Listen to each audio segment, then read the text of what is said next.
So now it's it's really an honor to be able to present our next two guests, and we're going to have the highlights of the health priorities of the Latino community during COVID-19. And I'm going to introduce Dr. Rios. Dr. Rios, I met not too long ago, and I was very fascinated by her background and her passion for Latinos in health. So Dr. Rios serves as the president and CEO of the National Hispanic Medical Association, NHMA, representing 50,000 Hispanic physicians in the United States. The mission of the organization is to improve the health of Hispanics. Dr. Rios also serves as president of NHMA's National Hispanic Media Foundation to direct educational and research activities. Dr. Rios also serves as the Care First Blue Cross Blue Shield Better Medicare Alliance and the National Hispanic Leadership Agenda Board of Directors.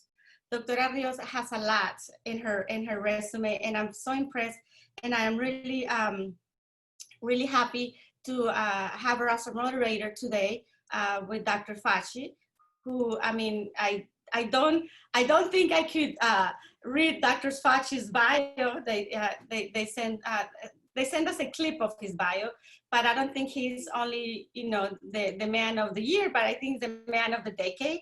And, I'm really honored to have both of you here, and you guys will have a chat, and you guys are all set. So I'm gonna stand aside if Dr. Facci is already, in the video. So let me see if Dr. Facci is.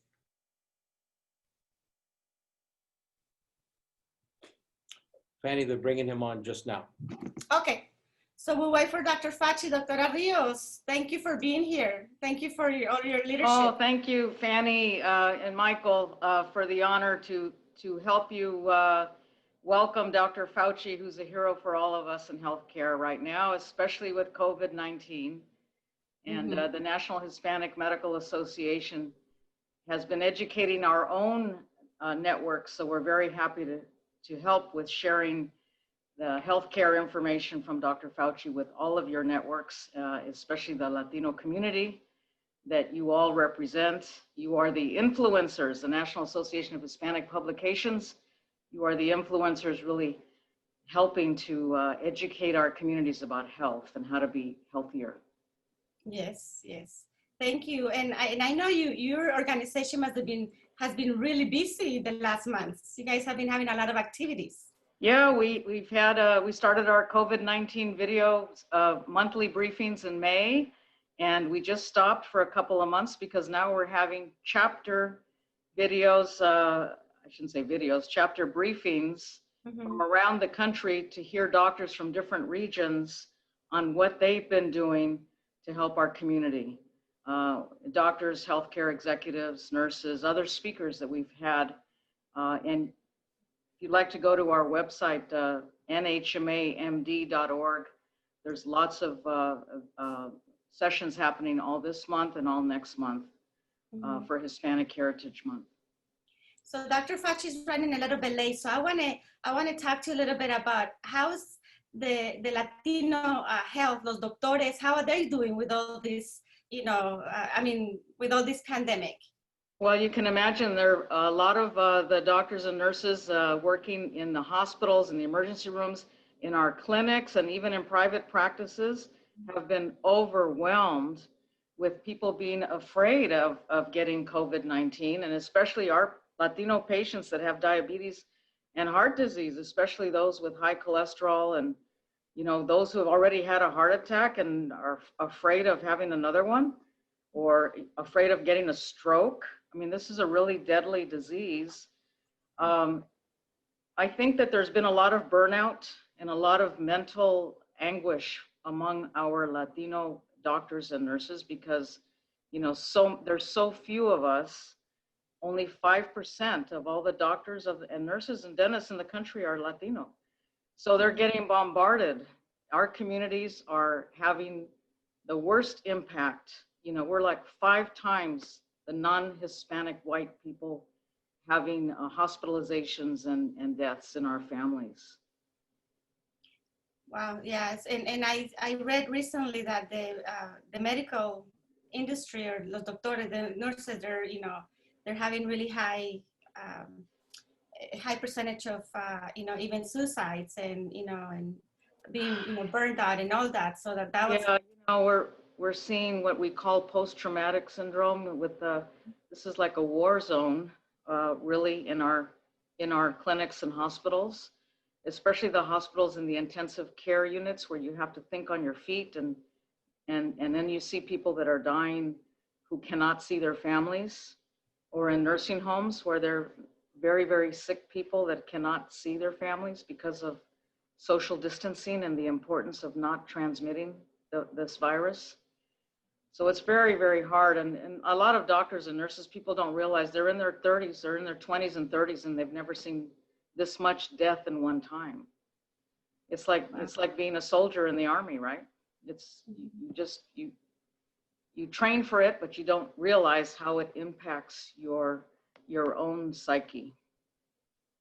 I know a little bit about your organization, but I believe your organization, you have Latinas in Medicine here in San Diego County that it's part of your organization also, and that's where I met you at one of your events Right. in San Diego. And so you guys also advocate and support the young doctors or our Latino youth that want to be doctors. Yes, we have conferences around the country, especially in California and Texas, where there's so many Latino students that are in college, community college or state colleges, universities. And we have the NHMA College Health Scholars Program, where we have our young doctors and residents and experts who are on admissions committees, recruiters from medical school, dental school, nursing school, public health school, helping young college students find their way into a career. They have to learn how to be disciplined. They have to learn how to study. They have to learn how to take entrance exams to get into medical school and nursing school. And so that's what we do with the Office of Minority Health. We also mentor and have leadership training for our residents and medical students. But I think it's important, like you said, to go young, to work with young people who don't have role models in their families. We don't have doctors and nurses in our families very much. No, and it's not something that we see too many organizations also, or advocating or helping to find the way to how to get there. No, how to get right. There. Well, that's why we started the National Hispanic Medical Association, because we wanted to build a support system for anyone out there who takes care of Latino patients. We want to help you take care of them better and share, I'll say, the trade secrets of how to get people to come back and to recognize that they do have chronic diseases like heart disease or diabetes, and they need to be able to see their doctors. They need to take their medications. They need to get their treatments. And you have to have empathy, and you have to understand where people are, how they live and in their communities, and so that they trust you. And that is what we are all about, training the next generation. So we have senior doctors and researchers who train younger researchers, and then we have doctors who train younger doctors, and hopefully they will work together, especially in our Latino communities, out in the community to keep these small medical practices going. A lot of doctors now are working in big hospitals and health systems, and that's good too, but we still need doctors out in the community, and especially in our community health centers, where our undocumented and people who don't have insurance have to go, and they need the Latino doctors there too. So just for the people that are tuning in, we're a little running, Dr. Facci is running a little bit late. So we're just on hold on, we're waiting for him. But I'm, because I haven't been able to talk to you and, and I know that your organization, it's, everything that has been happening with health, it's just crazy. It's just crazy, the nurses, the doctors. And if you could tell us a little bit, how we could support and about your organization. And Our website is www.nhmamd.org, National Hispanic Medical Association. And we're always looking for people to volunteer and have little videos to talk to people about how they're living healthier. We do look for, especially those from the healthcare industry that are doctors or nurses, but they can be health workers, who can share ideas and tips. We do run campaigns, especially for people that have heart disease or people that have HIV, diabetes and obesity. We even have a campaign against vaping for middle school and high school children in our students, I guess I should say, in our communities. And that vaping campaign, needs people to give messages to. We need as many different community people and healthcare workers to help us with getting the word out. We do a lot of social media, Twitter, Instagram, now even Snapchat with the vaping, and the LinkedIn and Facebook. And I think it's important to reinforce the messages that we send out, because we are sending out messages that are very short but helpful to Latino people that need to know more about health. We don't get very much information in our communities because people don't have the money to go see the doctor. We need to have more insurance that is affordable, and people need to know that they can apply for insurance at their state marketplace in the fall and the winter when they have the open enrollments. But I think for us with NHMA, we look forward to working and collaborating with you, Fanny, and the National Association of Hispanic Publications, and continuing the education, I think, is the best thing we can do together. We also do advocacy and work with Congress, especially the federal level, but we work with the legislators in our states to be able to help them identify ways to improve their policies, especially around COVID, how to help with unemployment, how to help with more funding for small businesses, how to help with getting more PPE and the testing, the tests out to our communities where they're most needed, where they're having surges of COVID-19. And so I think that's really, that's what we do. We do a lot of advocacy and we do a lot of education and mentoring. Mm-hmm. So we have a question from one of our publishers, from Christy Martinez. She's in Texas, in Lalabac, Texas. And she says, how can we get Dr. Rios and her medical organization to send us OAPs, stories, news releases? Can we get a contact email address? Of course. Yes, of course. I think, Fanny, you need to, we talked about having a column with your organization that might be used in different parts of the country. We'd be happy to get writers, authors, or I could even, interview people on a blog or something like that. That would be helpful to have individual doctors who are in the different regions of the country. On our board of directors, we have Dr. Fernandez from Rio Grande Valley. We have regional and local chapters. Diana Torres Burgos, a doctor in New York. Elon Shapiro, who's in a clinic, Ultimate, in Los Angeles. And a lot of these doctors are connected to media in their own local communities. Mm-hmm. So whatever we can do to increase visibility of our doctors and nurses through your networks. Mm-hmm. Okay, so we're saying that we have 3 more minutes. They're telling us that we have 3 more minutes. So okay. We know he's on his way. Yeah, and then she says, Christy says, I'm here. We really appreciate a column. Oh, Dr. Fauci. I'm very sorry that I'm a few minutes late. I just was in another live thing at a different building, so I ran over. I'm a little short of breath, but I'll be fine. Thank you. Dr. Fauci, this is, so I'm Fanny Miller, and I'm the president of the NAHP, the National Association of Hispanic Publications. We want to thank you for being here. Thank you for your time. Thank you for everything you do. And I will leave you with Dr. Rios for your fireside chat. But thank you, and I'll come back later. Thank you. Thank you very much, Fanny. So, Dr. Fauci, just to introduce myself to you, I'm Elena Rios, originally from the Whittier, California, Los Angeles area. I went to Stanford undergrad in the 1970s. I think I'm hopefully I'm not as old as I think I am, but I was going to say impossible. You're too young to have gone to, you went when you were 6 years old. Is that right? Yeah. Oh, yeah, right. And I went to UCLA Public Health School first, and then medical school, internal medicine. And I did a primary care, actually a NERSA fellowship in health policy research, and it ended up at the White House in Washington, D.C. for healthcare reform, and through friends of mine from Stanford. And I have to say that I have been in Washington ever since. We started our National Hispanic Medical Association while I worked there. And I worked at HHS for 4 years in the Office on Women's Health.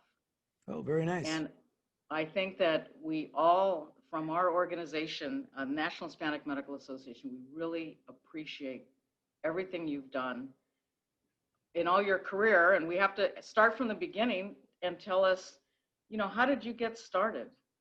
And how did you get started in infectious diseases? And how did you get to Washington, D.C.?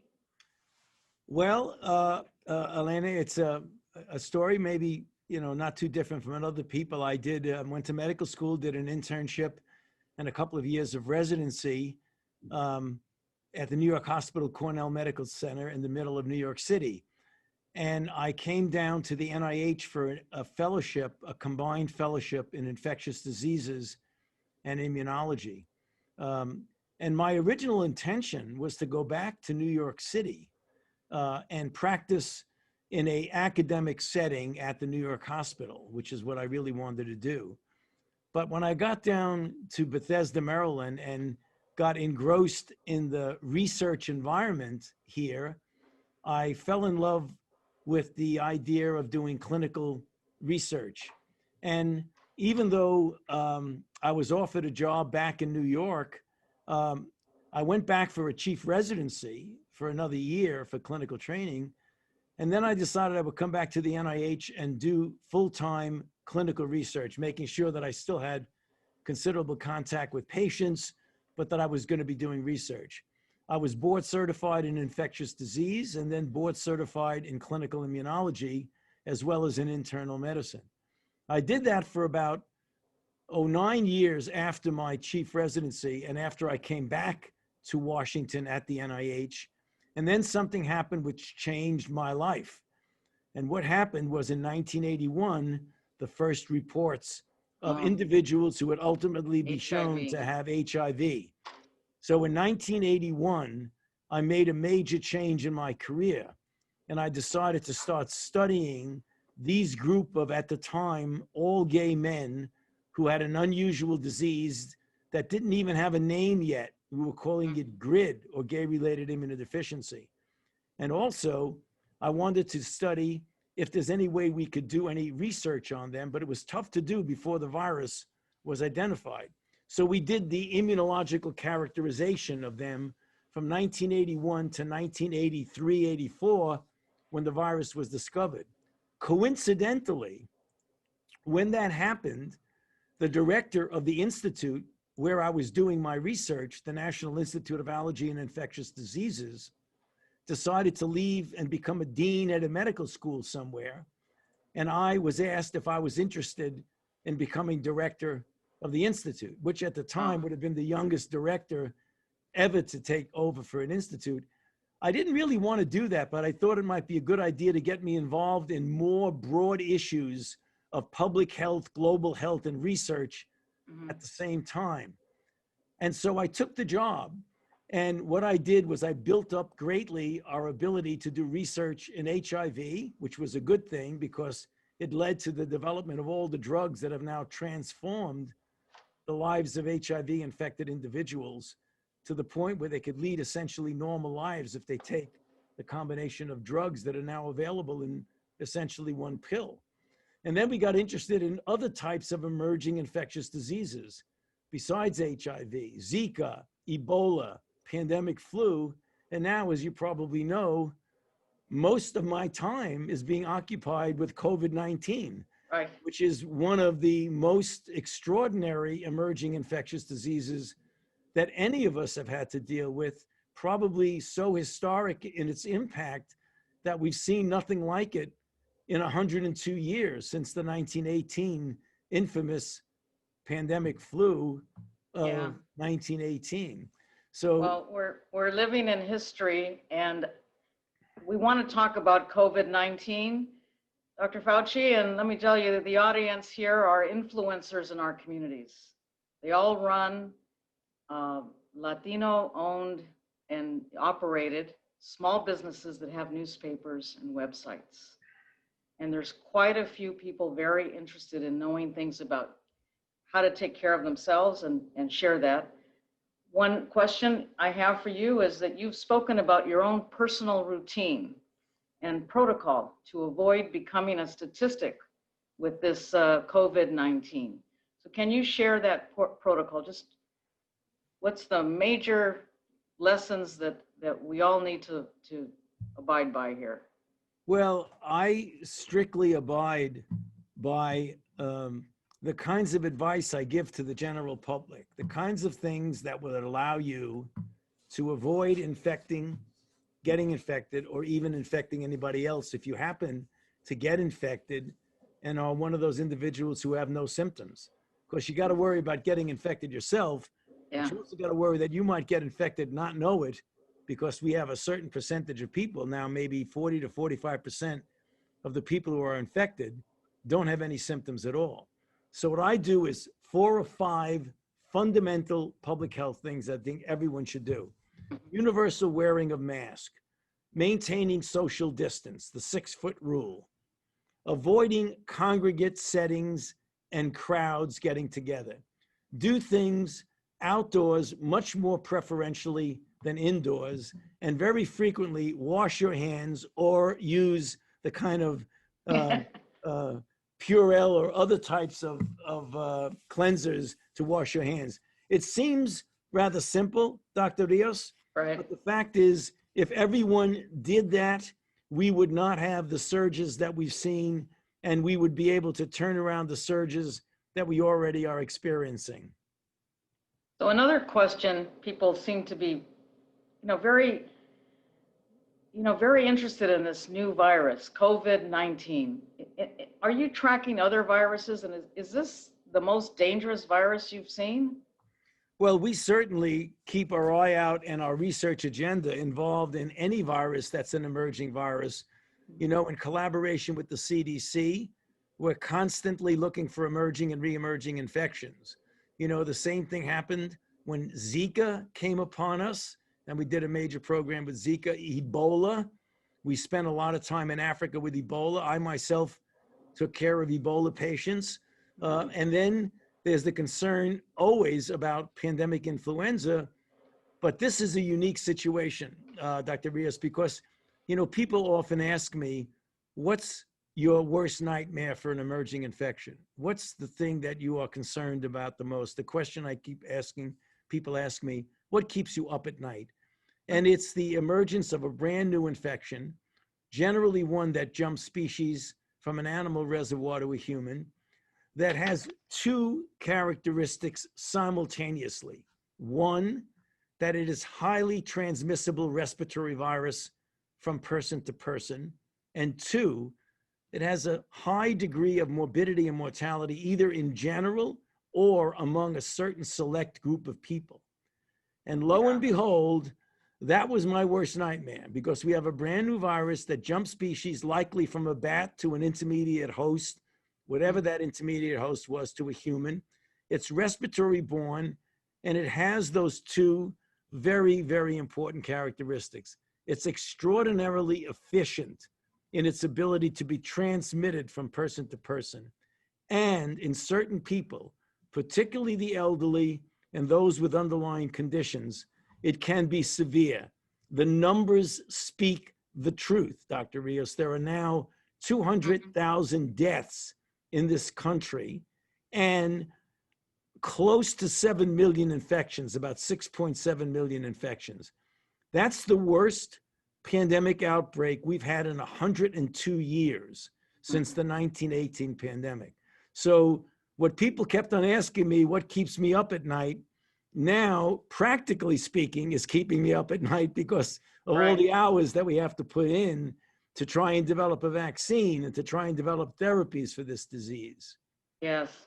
Well, well, before we get into the vaccine issue, I have to tell you that I know a lot of Latinos are very fearful of getting the disease, and they walk around with a lot of heart disease and diabetes and stress in our communities. One of the questions that we have here is it seems that other countries do a better job with their public health education and awareness, just in their societies in general. What should we do in the United States differently to increase, it's such a dangerous virus. How can we increase public health, the infrastructure, the education, the awareness that's really needed, not just the medical model as we have had in our country for forever. What do you think? Well, when you think about awareness, Dr. Rios, the thing that we think we should do is the kind of thing I'm doing here right now with you. Namely, having these kinds of chats, doing podcasts, being on TV as much as you can to talk to people about the question you asked me, which was critical. What do I do to keep myself and my family safe? Because everybody should be doing the same thing. And I think we've had somewhat of an inconsistency in our own society. How strong we are, we're a very strong country, a very strong society. But when it came to COVID-19, there were some things that were inconsistently done from state to state and from city to city. I think this is particularly relevant for the Latinx community. As you know, the numbers are sobering. They're very disturbing. Let me give you an example that, first of all, the risk of getting infected among the Latinx demographic group compared to the general population is greater because as a group, you got to be careful about, generalizing, but in this case, generalization is appropriate because as a group, the kind of jobs that you generally have out in the front line, disproportionately doing essential work in settings that put you in contact with people and don't allow you to do the kind of remote virtual things that many of us can do. So the risk of Latinx getting infected is greater than the general population. But even more sobering, if you look at the rate of hospitalization per 100,000 population and compare white non-Hispanic with Hispanic, and the rate is strikingly different. For example, as of September the 12th, which is only 10 days ago, the rate of infection per 100,000 population that gets into a hospital. So this is the rate of hospitalization of infected individuals is 348 per 100,000 for Hispanic and 75 per 100,000 for whites. That is a very substantial discrepancy that we really need to be careful of. When you look at the deaths per 100,000 due to COVID-19, for the Hispanic or Latinx population, it's 61. For whites, it's 40. So if you look at the disparity and the disadvantage, we've got to make sure that we protect the vulnerable populations, to make resources available for testing and get a healthcare system that responds rapidly to the needs of the Hispanic and Latinx population. Otherwise, these numbers are going to continue. We've got to turn them around. This is a very serious outbreak for everyone, but particularly for minorities, brown and black people, Latinx and African Americans. We recognize the importance of this, and one of the issues right now is that the virus actually is surging. Here we are in the fall. At the time we have the seasonal influenza. And one question that we have is, do you think getting the flu vaccine is going to help our community and in decreasing the risk of getting infected by COVID-19? I don't think it's going to decrease the risk of getting infected with COVID-19, but it certainly will decrease the risk of getting infected with influenza. And the one thing you don't want is you don't want the co-infection of two very serious, potentially serious respiratory diseases. So we encourage everyone, and the CDC says anyone 6 months of age or older should get the flu shot because we want to protect as many people as possible from getting influenza. The other thing that's important, and this is what our colleagues in the Southern Hemisphere, namely Argentina, Australia, and South Africa, all of which are in the Southern Hemisphere, they had their winter from April through the end of August, the beginning of September. And because they implemented public health measures to prevent COVID, namely doing what I just said, masks, distance, avoiding crowds, outdoors, washing hands, they diminished the rate of influenza so dramatically that they had almost a non-existent influenza season. So what we want people to do is A, take the influenza vaccine for sure, and B, continue to do the public health measures that we've been talking about, particularly this wearing of a mask. Oh, yes. I mean, that to me is very, very important to do that. It is so important. Dr. Fauci, one last question. I know we're running out of time here, but you know, I know that the NIH and your institute and others, pharma companies are all working very diligently with good science to have a vaccine. And my question is, what do you think about the timing of the vaccine development and also the distribution plan to our communities? Okay. So we're going quickly, but I want to assure you that it is not compromising safety, nor is it compromising scientific integrity. The speed with which we're going is reflective of the extraordinary advances in vaccine technology, different platforms where you can get a vaccine into trial in months rather than years. Yeah. That's the reason why it's fast. We don't want people to think that any corners are being cut. With regard to distribution, that's a very good question. There are advisory groups right now that have met and are meeting that will make a recommendation that when vaccines start to become available, ultimately there'll be enough vaccine for everybody in the country that wants it. That's for sure. But in the beginning, what is the prioritization? And it will likely be, even though they haven't made a final determination, it would likely be first to healthcare providers and those who are putting them at risk for taking care of individuals, but then it will be for the vulnerable ones in the population, the elderly and those with underlying conditions. And since underlying conditions are predominantly from a disparity standpoint in minority populations, I would expect they would get a priority on the basis of their underlying condition. Definitely.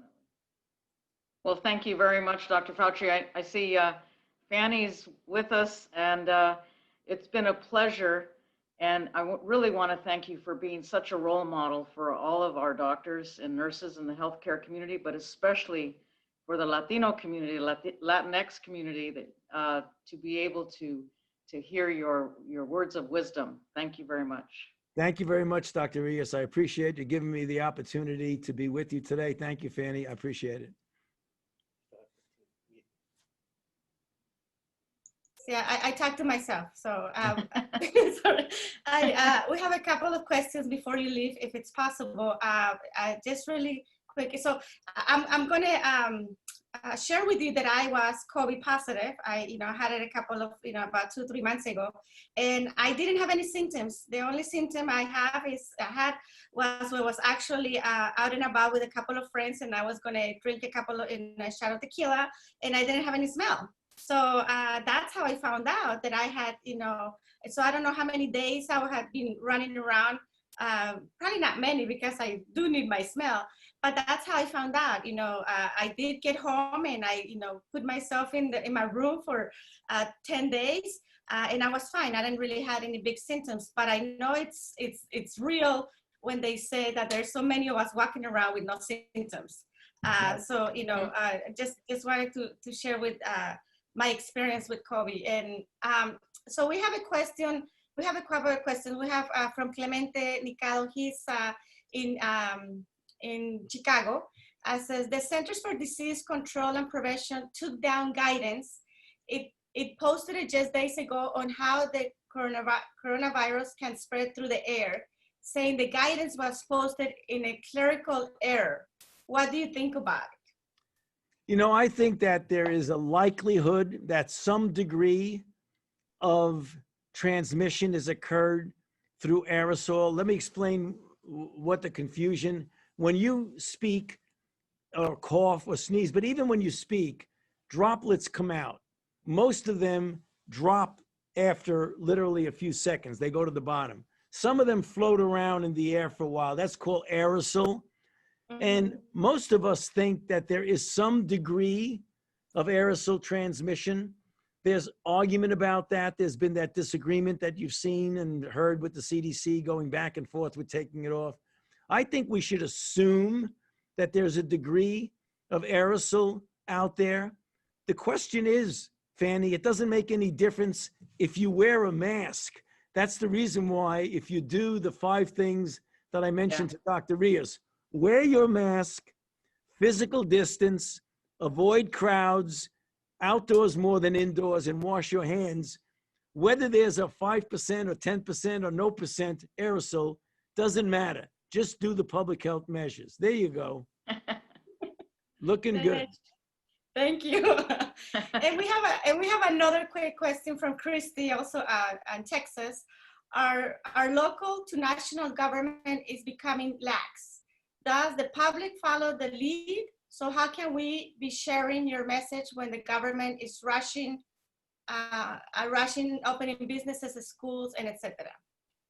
Yeah, what you should do, and I emphasize this so many times when we used to have the daily White House press briefings, that there is a good plan of opening America again. We want to get the economy back. We want to get people back in their jobs. But you got to look at the level of infection in your community, in your city, in your state. And you've got to go by the guidelines, which is a gateway, which says, what is the level of infection? Does it starting to go down over a period of time? If so, you move to phase 1. You're there for a while. It starts to go down. You move to phase 2. You do it gradually. If you do that, you'll be able to open the economy and you could avoid the kind of blips and surges that we've seen when some locations, counties, cities, or states maybe jumped over some of the guidelines and opened too soon, or they did it correctly, but the people just didn't listen to what the authorities were saying. So if we all pull together, we can get through this. This is going to end, and it's going to end because we're all pulling together as a group. Another question that we have from Maribel, she's asking Dr. Fauci, what advice would you give students when they go back to school? Well, it depends on what level of school. If you're going to the university, a lot of the universities are testing everybody before they go in. And then when they get a case that will inevitably get infected, they have the capability of isolating them in a dorm or in a floor on a dorm where they don't spread it among the rest of the student body. The one thing you don't want to do with college and university kids is you don't want to send them home to their own community, because then you likely will reseed their community with the infection. So you want to have the capability of isolating them from the rest of the student body, but also not allowing them to spread throughout their own community. In elementary school, K through 12, it really depends on the level of infection in your community. If you're in a green zone with very little infection, you could send the kids back, wouldn't be a big problem. If you have a lot of infection in the community, you got to take a look at some modification of the schedules in order to not have one size fit all. I think you spoke a little bit about this, but the question is, it says, thank you for coming. Could you explain the dangers of COVID-19 as we head into the flu season? How will these two things interrelate, and what measures can we take care ahead of winter? Yeah, well, that's what I said. I answered, but I'll go quickly again. Get your flu shot and continue to do the public health measures to avoid a respiratory infection. Because what you don't want to do is have two respiratory diseases recirculating together at the same time. Mm-hmm. And the other one is there a correlation between the type of blood a person has and the likelihood of becoming ill with COVID-19? Yeah, there's a very, very small correlation saying that if you have an A positive, you're more likely to get infected than an O blood type. But that association is very, very low level, so I wouldn't make much of that. Okay, so is there anything else that you would like to, tell our community? I know that, with Hispanics, we know that we're all up high in the numbers, but we also are the ones that are working the most, the essential workers, and we're also the ones that when we come home, there's a lot of us. So we have those two issues, working, I could say, against us because we're out in the job force, and then we're coming home and we're living small spaces, most of us. So how can we, stay healthy when we have those two, issues in our culture? Well, there are several things. One is public health, and one is, as the vaccine trials are now ongoing, volunteer for the vaccine trial, because we want to show that the vaccine is safe and effective, not only in white people, but in Latinx and minority African Americans. So do the things I said: mask, mask, mask, distance, outdoors, avoid crowds. You do that, and you could help protect yourselves as well as protecting the members of your family. Thank you, Dr. Fauci. We really, really appreciate your time, and we hope you come back soon. We will invite you for another chat. And thank you, Dr. Rios, for all your leadership, and for both of you, for everything that you guys do for our Hispanic communities. Thank you very much. I appreciate you having me. Take care. Good luck and stay safe. Stay safe. Thank you, Fanny. Thank you, Dr. Rios. So we're going to have a break of about, I believe, of about 20 minutes. I'm having a little bit between Eastern, Central, Pacific time.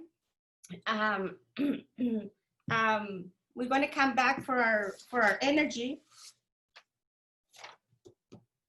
for climate change and energy transition with AI. Michael, could you tell me what time will we come back for that?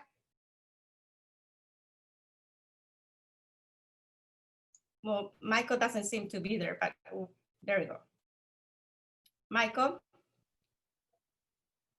Yes, Fanny, thank you. Thank you very much, Fanny, appreciate it. Hey, job well done. I thought that was very interesting. Covered a lot of ground with Dr. Fauci, and what a generous person, right? I wish we had a groundswell of applause for everybody, and especially for you and Dr. Rios. Yeah, we're gonna take a quick break. The screen will stay live, and we're gonna move to prepare for the next session, which is scheduled for 3:40 p.m.